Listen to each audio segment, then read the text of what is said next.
브리핑을 시작하기 전에 먼저 내 소개를 하겠다. 나는 드와이트 D. 아이젠하워. 1944년 연합군 최고 사령관으로서 유럽 전역의 모든 작전을 총괄 지휘했다. 오늘 브리핑할 작전은 인류 역사상 단 한 번도 시도된 적 없는 규모의 상륙 작전이다. 병력 15만 6천 명, 항공기 1만 1,000대, 함정 6,900척. 이 모든 전력이 단 하루, 단 한 곳에 집중됐다. 그러나 이 작전의 본질은 숫자가 아니었다. 작전 개시 24시간 전까지도 이 작전이 성공할 거라고 확신한 사람은 단 한 명도 없었다. 나조차도. 나는 작전이 실패할 경우를 대비해 모든 책임을 내가 지겠다는 성명서를 미리 작성해뒀다. 그 편지가 세상에 공개되지 않은 건 단지 운이 좋았기 때문만은 아니다. 오늘 이 브리핑에서 그날 무슨 일이 있었는지 낱낱이 보고하겠다.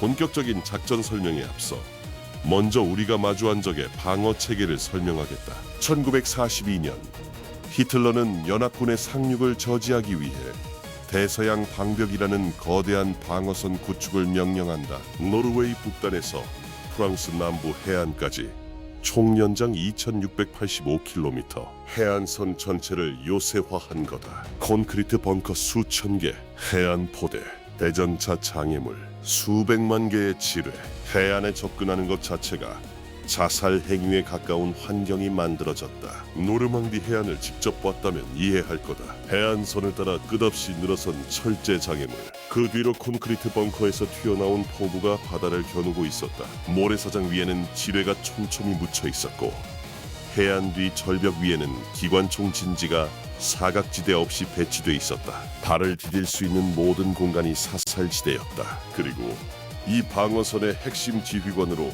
한 명의 장군이 부임한다. 에르빈 롬멜.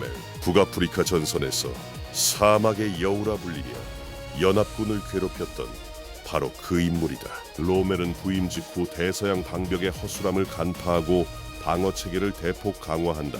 해안에 철제 장애물과 지뢰를 빽빽하게 설치하고 상륙정이 접근하는 순간 집중 사격이 가능하도록 화력 배치를 재편성했다.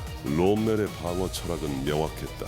연합군이 해안에 발을 딛는 순간 그 자리에서 전멸시킨다. 상륙 첫 24시간이 모든 것을 결정한다. 전술적으로 분석하면 롬멜의 판단은 정확했다. 상륙작전에서 공격측이 가장 취약한 순간은 병력이 해안에 도달하는 바로 그 순간이다. 배에서 내리는 동안 화력 운영이 불가능하고 엄폐물도 없다. 방어 측은 사전에 설정된 사살지대에 화력을 집중하기만 하면 된다. 우리 역시 같은 생각이었다. 상륙 첫 24시간 안에 교두보를 확보하지 못하면 이 작전은 완전한 실패로 끝날 것이었다. 양측 모두 단 하루가 전쟁의 운명을 결정한다는 걸 알고 있었다. 문제는 누가 그 하루를 지배하느냐였다. 자, 이제 이 난공불락의 요새를 어떻게 뚫을 것인가. 여기서 우리가 선택한 첫 번째 무기는 총도 폭탄도 아니었다. 바로 거짓말이었다. 작전명 바디가드, 그리고 그 핵심인 작전명 포티튜드. 이건 제2차 세계대전 역사상 가장 정교하고 대담한 기만 작전이었다. 핵심은 단순했다. 독일군에게 연합군의 진짜 상륙 지점을 절대 알려주지 않는 것. 우리는 독일군이 노르망디가 아닌 파드칼레를 상륙 지점으로 믿게 만들어야 했다. 파드칼레는 영국 해안에서 프랑스까지 가장 가까운 지점이다. 군사적 상식으로 보면 누구나 이곳을 상륙 지점으로 선택할 거다. 우리는 바로 그 상식을 이용했다.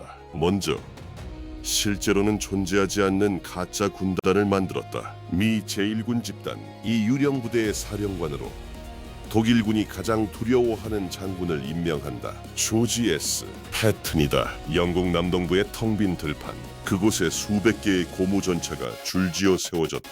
멀리서 보면 진짜 셔먼 전차와 구분이 불가능했다. 가짜 항공기가 활주로에 늘어서 있었고 텅 빈 막사에서는 가짜 연기가 피어올랐다. 하늘에서 독일 정찰기가 내려다보면 마치 대규모 부대가 파드칼레를 향해 집결하고 있는 것처럼 보이게 만든 거다.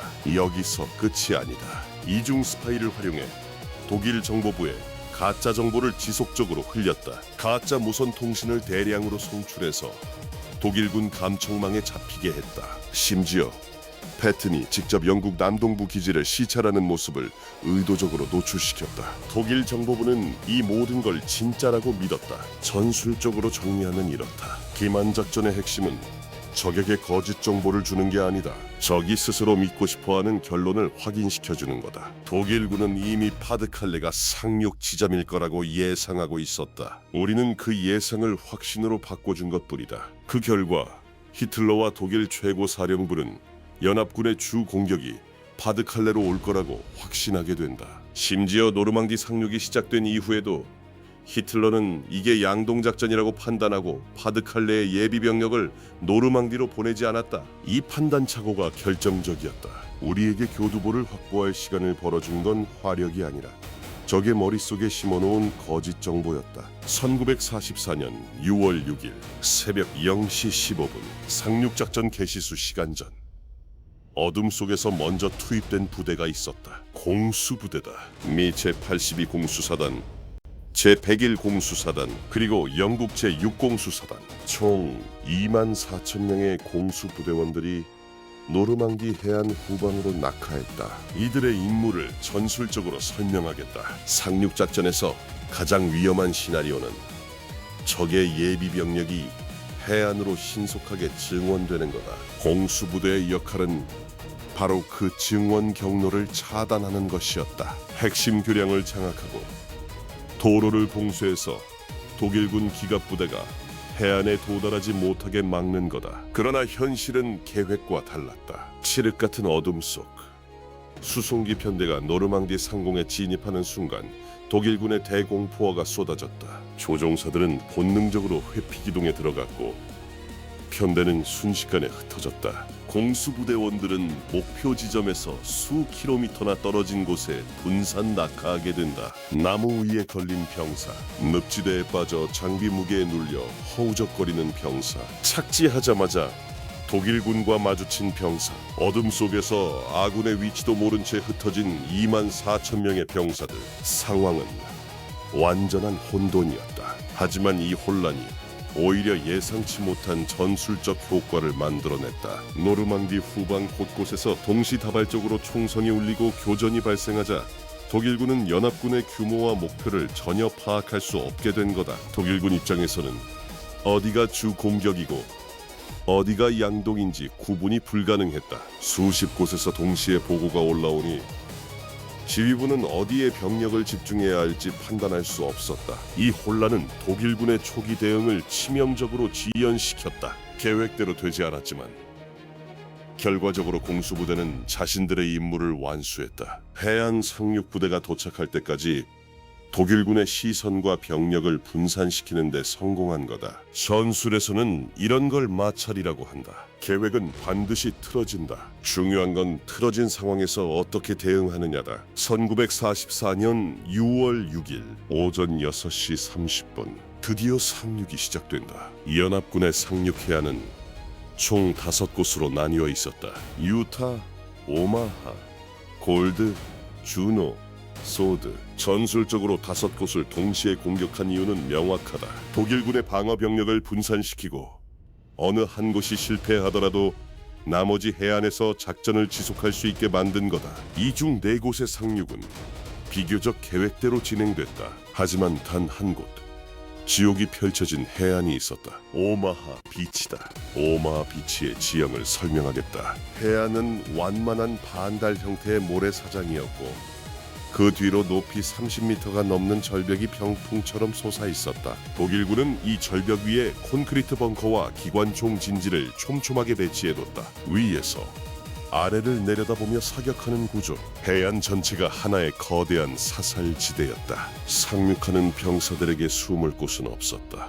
영국 해협을 건너온 상륙정들이 해안에 접근한다. 병사들은 좁은 상륙정 안에 빽빽하게 서 있었다. 파도에 흔들리며 대부분이 멀미에 시달리고 있었다. 차가운 바닷물이 발목까지 차올랐다. 그리고 상륙정 앞에 철제 램프가 내려가는 순간 독일군의 기관총 사격이 쏟아졌다. 첫 번째 파도의 병사들은 해안에 발을 딛기도 전에 쓰러져갔다. 램프가 내려가는 순간 정면에서 날아오는 총탄, 물속으로 뛰어든 병사들은 무거운 장비에 끌려 가라앉았다. 바닷물이 붉게 물들었다. 해안에 도달한 병사들은 철제 장애물 뒤에 몸을 웅크렸지만 그마저도 안전하지 않았다. 사방에서 총탄이 날아왔다. 사전 폭격으로 독일군 진지를 무력화시킬 계획이었지만 악천후로 인해 폭격이 목표 지점을 벗어났다. 해안의 독일군 방어 시설은 거의 온전한 상태였다. 해군 함포 사격도 절벽 위 벙커를 정확히 타격하지 못했다. 전술적으로 말하면 오마하에서 우리의 화력 우세는 완전히 무력화된 거다. 상륙전 계획했던 모든 지원 화력이 실패했고 보병은 사실상 맨몸으로 요새화된 해안에 던져진 셈이었다. 오마하 해안에 상륙한 미군 병사들의 사상률은 처참했다. 일부 부대는 상륙 첫 몇 분 만에 전투력의 절반 이상을 잃었다. 해안은 쓰러진 병사들과 파괴된 장비로 뒤덮였다. 한때 현장 지휘관들 사이에서는 오마하 해안을 포기하고 철수해야 한다는 보고까지 올라왔다. 솔직히 말하겠다. 그 순간이 이 작전 전체에서 가장 위험한 순간이었다. 오마하가 무너지면 유타와 골드 해안 사이의 연결이 끊기고 전체 상륙 작전이 와해될 수 있었다. 하지만 해안에 갇힌 병사들은 포기하지 않았다. 소규모 분대 단위로 해안의 철조망을 뚫고 절벽의 틈새를 찾아 기어오르기 시작했다. 장교가 쓰러지면 부사관이 쓰러지면 일반 병사가 지휘를 이어받았다. 폭파통으로 철조망을 날리고 수류탄으로 벙커를 하나씩 제거해 나갔다. 조직적인 작전이 아니었다. 대대 단위의 지휘 체계는 이미 무너져 있었다. 살아남기 위해, 그리고 옆에 쓰러진 전우를 위해 한 발 한 발 앞으로 나아간 거다. 절벽 위로 올라간 소규모 분대들이 독일군 진지의 측면과 후방을 공격하기 시작하면서 비로소 돌파구가 열리기 시작했다. 전술적 교훈이 여기에 있다.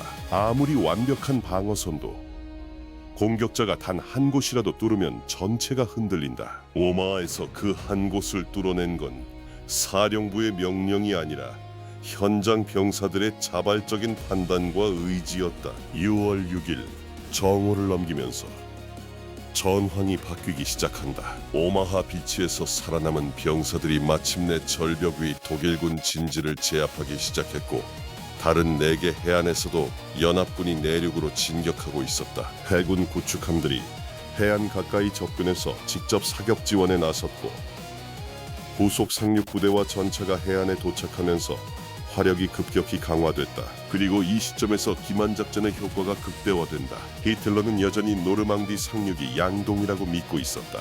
진짜 공격은 파드칼레로 올 거라고 확신했다. 파드칼레에 배치된 독일군 최정예 기갑 사단들은 꼼짝도 하지 않았다. 롬멜은 즉시 기갑 예비대를 투입해야 한다고 판단했지만 히틀러의 승인 없이는 기갑 사단을 움직일 수 없었다. 그리고 그날 히틀러는 늦잠을 자고 있었다. 측근들은 감히 히틀러를 깨우지 못했다. 전쟁의 운명을 결정하는 순간에 적의 최고 지휘관은 잠들어 있었던 거다. 전술적으로 이 상황을 분석하면 독일군의 중앙 집권적 지휘 체계가 스스로를 무너뜨린 거다. 현장 지휘관인 롬멜은 상황을 정확히 파악하고 있었다. 하지만 최종 결정권은 히틀러에게만 있었다. 반면 연합군은 현장 지휘관들에게 상당한 재량권을 부여했다. 오마하에서 본대장들이 스스로 판단하고 움직일 수 있었던 것도 이 때문이다. 히틀러가 기갑사단 투입을 승인한 건 이미 오후가 돼서였다. 하지만 그때는 이미 늦었다. 연합군은 해안에 교두보를 확보했고 병력과 물자가 쏟아져 들어오고 있었다. 설령 기갑사단이 출발하더라도 연합군 공군의 항공 지원 아래 노르망디까지 도달하는 건 극히 어려웠다. 상륙 첫 24시간, 우리가 그토록 집착했던 그 시간 안에 연합군은 노르망디 해안을 확보하는 데 성공했다. 대서양 방벽은 뚫렸다. 자, 이제 이 작전이 왜 성공할 수 있었는지 최종 정리하겠다. 첫째, 정보전의 승리다. 작전명 포티튜드를 통해 독일군의 판단력 자체를 무력화시켰다. 아무리 강력한 방어선도 어디를 방어해야 할지 모르면 무의미하다. 우리는 총을 쏘기 전에 이미 적의 머리를 이긴 거다. 전술의 첫 번째 원칙은 적이 틀린 곳을 지키게 만드는 거다. 우리는 그걸 완벽하게 해냈다. 둘째, 복합작전의 완성이다. 공수부대 후방 교란, 해군의 함포 사격, 공군의 항공 지원, 그리고 보병의 해안 상륙. 이 모든 요소가 하나의 타임라인 위에서 동시에 작동했다. 단일 전투가 아니라 수천 개의 톱니바퀴가 맞물려 돌아가는 하나의 거대한 기계였다. 한 요소라도 빠지면 전체가 멈추는 구조. 그걸 작동시킨 거다. 셋째, 적의 지휘 체계를 역이용했다. 히틀러의 중앙 집권적 지휘 구조는 현장 지휘관의 즉각적인 판단을 불가능하게 만들었다. 롬멜이 기갑사단을 즉시 투입했다면 결과는 달라졌을 수도 있다. 하지만 히틀러는 자신의 판단만을 고집했고 그 몇 시간의 지연이 전쟁의 향방을 갈랐다. 지휘 체계가 유연하지 못하면 아무리 강한 군대도 무너진다. 넷째, 그리고 가장 중요한 것, 현장 병사들의 판단력과 의지다. 오마하 비치에서 모든 계획이 무너졌을 때 작전을 구한 건 사령부의 명령이 아니었다. 해안에서 죽음을 눈앞에 두고도 한 발 앞으로 나아간 병사들, 지휘관이 쓰러져도 스스로 판단하고 움직인 분대장들, 그들이 없었다면 이 작전은 실패했다. 전략은 전쟁의 방향을 결정하지만 전투의 승패는 결국 현장에서 갈린다. 아무리 완벽한 전략도 그것을 실행하는 사람들의 의지가 없으면 종이 위의 그림에 불과하다. 노르망디의 승리는 사령부의 책상 위에서 만들어진 게 아니다. 그 해안 위에서 피와 공포 속에서 한 발 앞으로 나아간 병사들이 만들어낸 거다. 이것이 1944년 6월 6일 노르망디에서 벌어진 일의 전부다. 역사상 최대 규모의 상륙작전, 기만과 용기, 혼란과 돌파가 뒤엉킨단 하루. 그 하루가 제2차 세계대전의 흐름을 완전히 뒤집어 놓았다. 전쟁은 숫자로 시작되지만 결국 사람이 끝낸다. 그날 해안 위에 있었던 모든 이들에게 경의를 표하며 이번 브리핑을 마치겠다.